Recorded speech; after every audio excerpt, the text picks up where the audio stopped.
അങ്ങനെ സുബ്ഹാനല്ലാഹ് ആ കഴിഞ്ഞ വെള്ളിയാഴ്ച അതിന്റെ നേരത്തെ വെള്ളിയാഴ്ച നേരെ കുടക്കാടിന്റെ മുറ്റത്തേക്ക് 530 ആളുകളെ കടന്നു. ഞാൻ എഴുന്നേറ്റിരുന്ന് ഞാൻ പ്രസംഗം തുടങ്ങി. ഞാൻ പറഞ്ഞു 10 എത്തിയ മക്കളെ ഞാൻ ഏറ്റെടുക്കുന്നുണ്ട്. അതിന്റെ മുന്നേ കുറെ എത്തിയ മക്കളെ നോക്കുന്നുണ്ട്. പക്ഷെ ഈ പൈസ ഓടി തന്ന പൈസ അതിനൊരു ലാഭം കൂടുതൽ 10 എത്തിയ മക്കളെ മറയിച്ചതാണ് തീരുമാനിച്ചത്. അങ്ങനെ ഞാൻ അവിടെ നിന്ന് എഴുന്നേറ്റ് പ്രസംഗം തുടങ്ങി. ഞാൻ പ്രസംഗം തുടങ്ങിയപ്പോ ഞാൻ അവരോട് പറഞ്ഞ ആരൊക്കെയാണ് എത്തിയ കുടുംബങ്ങളെ വന്നെന്ന് ചോദിച്ചു. സുബ്ഹാനല്ലാഹ് 7 മാസം പ്രായമായ ഇദ്ദ പെൺകുട്ടികളാണ്. 29 വയസ്സ്, 30 വയസ്സ്, 28 വയസ്സ്. സുബ്ഹാനല്ലാഹ് എഴുന്നേറ്റ് പറയാൻ എന്നെ ഏറ്റെടുക്കണേ, എന്റെ മക്കളെ ഏറ്റെടുക്കണേ.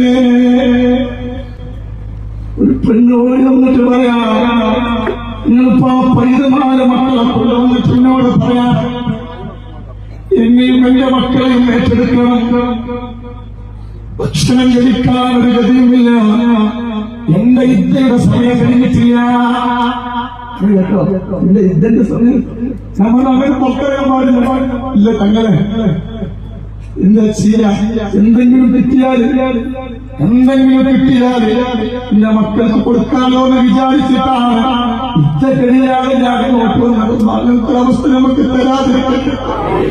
7 മാസം കുട്ടിനൊക്കെ തിരിച്ചിട്ട് വന്നിട്ട് പറയാം, നിന്റെ മക്കൾ ഇന്നെ ഏറ്റെടുക്കുന്ന മക്കളെ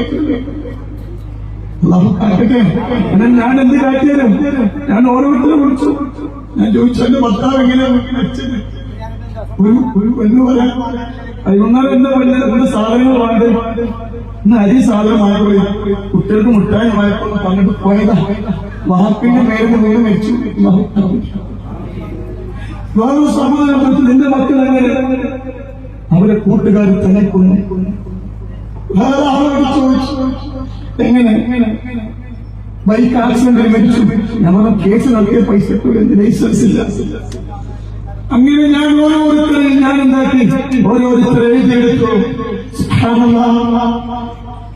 22 കുടുംബം എങ്ങനെ നടക്കുക, എങ്ങനെ നടക്കണം? 22 കുടുംബവും. അതിലൊരു പെണ്ണിനോട് പറയാം, എന്റെ മാപ്പിള നാട്ടിൽ 7 മാസമായിട്ട് ഞാൻ എന്റെ കുട്ടികൾക്ക് പെരുന്നാക്ക് ഡ്രസ് വാങ്ങാൻ പൈസ. അപ്പൊ സക്കാത്ത് പൈസ കൊടുക്കുമല്ലോ. ഒരു മുതലാളിയോട് പറഞ്ഞ കുട്ടിക്ക് സക്കാത്തിനെ തന്നപ്പോ കുട്ടിക്ക് ഡ്രസ് എടുക്കാൻ ചോദിച്ചപ്പോ അതിന് നമ്മൾ പണയ വെക്കൽ അവസ്ഥ മനസ്സിലാക്കുക. ഒന്ന് ആലോചിച്ച 22 കുടുംബം ഞാൻ എന്താ ചെയ്യാ? അല്ലെങ്കിൽ തന്നെ കുറെ എത്തിമക്കളെ ഞാൻ ഏറ്റെടുത്തിട്ടുണ്ട്. ഇഷ്ടംപോലെ എത്തിമക്കൾക്ക് പിന്നെ വീട് വെച്ച് കൊടുക്കാനുള്ള സ്ഥലമാണ്. വല്ലാതെ ഒന്നും നോക്കിയില്ല. 22 എത്തി കുടുംബത്തിന് ഒരു കുടുംബത്തിന് 5000, ഒരു കുടുംബത്തിന് 10,000, ഒരു കുടുംബത്തിന് 7,000, ഒരു കുടുംബത്തിന് അങ്ങനെ പല പൈസ. എവിടുന്നാണെന്ന് ചിന്തിച്ചില്ല. ഞാൻ ഒന്ന് ചിന്തിച്ചു, എന്റെ 20 വയസ്സും 25 വയസ്സുള്ള പെൺകുട്ടികളാണ്. ഒന്നും ഞാൻ ചിന്തിച്ചു, കുറച്ചോനെ ഇന്ന് ഈ പെണ്ണുമാരും ഒരാളെ ചെന്ന് കൈ നീക്കുന്ന ഗതികൾ കൊടുക്കില്ലേ. ഞാൻ ചിന്തിച്ചു. ഞാൻ പോയി ഒരുപാട് ഒറ്റയ്ക്ക് ഞാൻ കരുതി. ആ കുടുംബത്തിനെ ഞങ്ങളുടെ മുന്നിൽ വാങ്ങി ഞാൻ കൊടുത്തിട്ടില്ലല്ലോ. എന്നെക്കൊണ്ട് കഴിയുന്ന മാസം എന്നെക്കൊണ്ട് കഴിയുന്ന കിടപ്പിലാകുന്നത് വരെ അതല്ലെങ്കിൽ എന്റെ മയ്യത്ത് പള്ളിക്കാട്ടിലേക്ക് വെക്കുന്നത് വരെ സാധിക്കും. അങ്ങനെ ഞാൻ അല്ലാഹു കാത്ത് രക്ഷിക്കട്ടെ.